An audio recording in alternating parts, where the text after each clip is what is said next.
हमारी लाइफ में कितने ही ऐसे इम्पॉर्टेंट काम हैं जिनको करके हमें पता है कि डेफिनेटली हमें बेनिफिट होगा, फिर भी हम नहीं करते। जैसे एक्सरसाइज करना या जिम जाना। हम सब जानते हैं कि अगर कोई इंसान 6 माह एक्सरसाइज कर ले, जिम चले जाए, तो फिर उसकी बॉडी मस्कुलर और खूबसूरत और बहुत हेल्दी हो सकती है।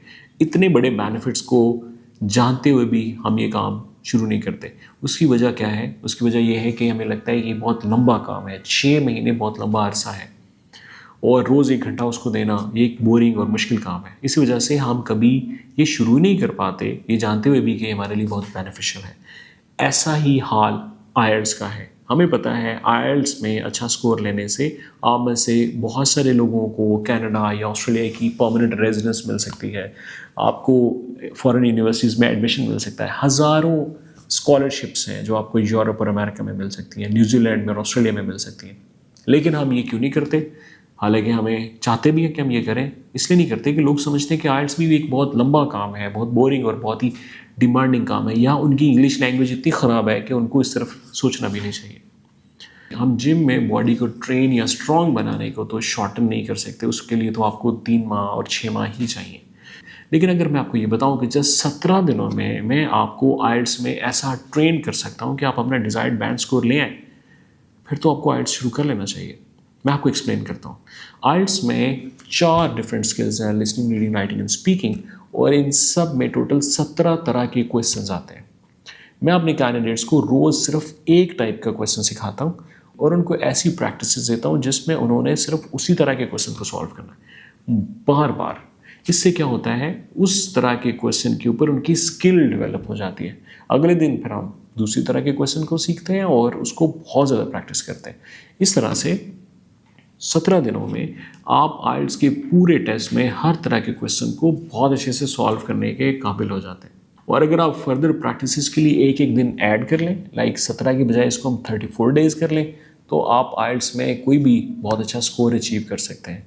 आप इमेजिन करिए, अगर आप इंग्लिश लैंग्वेज में बहुत भी अच्छे हैं और आपको एग्ज़ाम के 17 तरह के क्वेश्चंस के बारे में बिल्कुल भी नहीं पता, तो वहाँ उन क्वेश्चंस को समझने की कोशिश करते हुए आपका बहुत सारा टाइम लॉस्ट हो जाता है और आप डिज़ायर्ड बैंड स्कोर नहीं अचीव कर पाते। कि आइल्स चूँकि कम्युनिकेशन का टेस्ट है, तो आपके 2 पार्ट्स जो कि स्पीकिंग एंड राइटिंग है, जिसमें आपको अपनी तरफ से आइडियाज़ और बात को कन्वे करना होता है। आपको आर्गुमेंट्स देने हैं, आपको आर्गुमेंट्स को सपोर्ट करने के लिए एग्जांपल्स देनी है, आपको लॉजिक्स बनाने हैं। लेकिन क्या हो गया अगर आपके पास आइडियाज़ ही ना हो? बहुत सारे लोग ये कहते हैं कि उनको स्पीकिंग के लिए आइडियाज़ नहीं मिल रहे थे, उनको राइटिंग के लिए आइडियाज़ नहीं मिल रहे थे। तो अगर मैं आपको आइडियाज़ की एक लिस्ट दे दूँ, आर्ग्यूमेंट्स की एक लिस्ट दे दूँ जो कि स्पीकिंग के लिए और राइटिंग के लिए अलग अलग हो, और आइल्स में चूँकि लिमिटेड स्कोप है, तो वही आइडियाज़ और वही आर्ग्यूमेंट्स डिफरेंट सिनेरियो में काम कर जाएं, तो आपका ये मसला भी हल हो जाता है।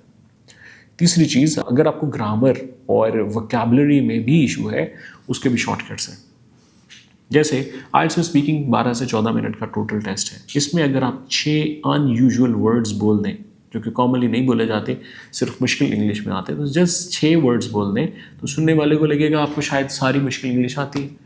इसको हम वोकैबुलरी का शॉर्टकट बोलते हैं। आइल्स में चूँकि स्कोप एक बड़ा स्पेसिफिक और लिमिटेड है, सिर्फ उसी तरह के क्वेश्चंस पूछे जाते हैं, तो ऐसे कॉमन वर्ड्स हैं वोकैबुलरी में जो कि तकरीबन सभी तरह के सिनेरियो में यूज़ हो जाते हैं। इसी तरह से राइटिंग में बड़ा लिमिटेड स्कोप है आइल्स में, और चंद वोकैबुलरी के वर्ड्स और चंद वर्ड्स ऐसे हैं जो कि अनयूजुअल है, अगर आप वहाँ पे यूज़ कर लें तो फिर भी इंप्रेशन यही मिलता है कि आपकी ओवरऑल वोकैबुलरी बहुत स्ट्रॉन्ग है और आपको उसके पॉइंट्स भी मिल जाते हैं।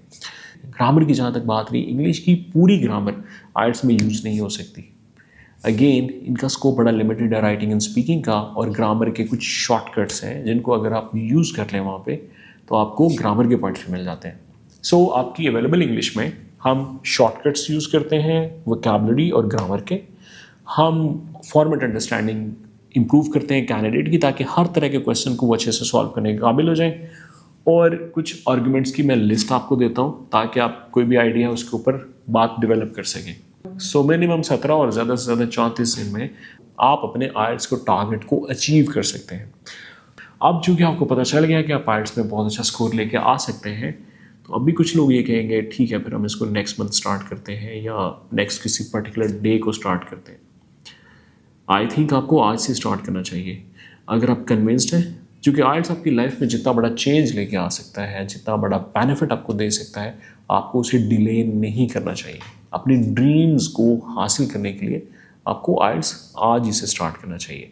बहुत सारे लोग ये बिल्कुल सही ख्याल करते हैं कि अगर वो आज स्टार्ट करेंगे, जबकि वो बहुत स्टक हैं अपने लाइफस्टाइल में, अपनी जॉब्स के साथ, अपनी रिस्पॉन्सिबिलिटीज़ के साथ, तो वो इसको मेंटेन नहीं कर पाएंगे।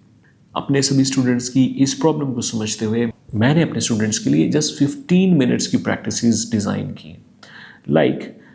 पूरा 1 घंटा किसी एक टाइम पे स्पेयर करना बहुत सारे लोगों के लिए मुश्किल भी हो सकता है, लेकिन उसको आसान करने के लिए क्या है कि जब भी आपको 15 मिनट्स फ्री मिले, मे बी आप बार्बर के पास वेट कर रहे हैं, मे बी खाना ऑर्डर करके आप रेस्टोरेंट में उसके आने का वेट कर रहे हैं, या आप अपने ऑफिस के 2 टास्क के बीच में वेट कर रहे हैं, या आप अर्ली मॉर्निंग में आपके पास आप उठें और फ़ोन को आप आधा घंटा देख सकते थे, उसमें आप दिन में अगर 5 से 6 वो 15 मिनट्स के डिफरेंट स्लॉट्स को यूज़ करें आइल्स की एक एक प्रैक्टिस करने के लिए, तो आप उस दिन का अपना टारगेट पूरा कर पाएंगे। आइल्स को डिले नहीं करें। ये आपको अच्छी जॉब लेने में, आपको पीआर लेने में, आपको स्टडी अब्रॉड के लिए और स्कॉलरशिप्स लेने में रियल हेल्प कर सकता है।